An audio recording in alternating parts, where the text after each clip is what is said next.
Hey families, here's how you complete I can statements for all TK-8 students each learning period. Access your family notebook in Google Drive, and then you'll click on this folder titled TK-8 I can statements. If you have both high school students and elementary or middle school students, remember that I can statements are only for TK-8 students. High school students are doing high school sentences. When you click on your TK-8 I can statements, in your specific family notebook, I'm only going to have them per the grade level that you need, so I won't have all of TK-8 in here.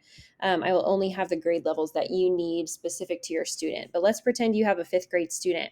I'll title it your student's name as well. But click on the 5th grade one or whichever one is your student's. All right, loading, okay.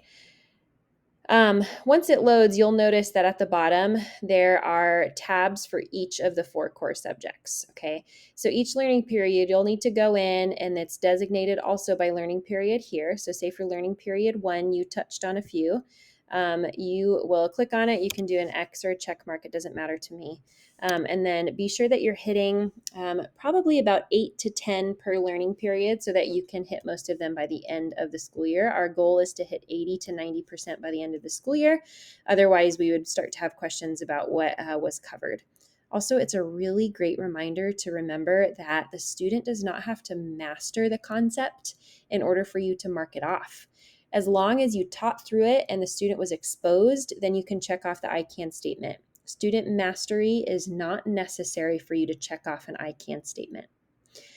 Be sure that you complete all of the 4 core subjects by the end of each learning period so that I can note that for you. And remember that I can statements do not need to be done if you've chosen to do curriculum checklists instead, in which case you and I have talked about that, and in which case you don't have to listen to this video any longer because you don't need to do I can statements. But for those of you who are doing I can statements in place of curriculum checklists, that's how you do it. Hope this helps.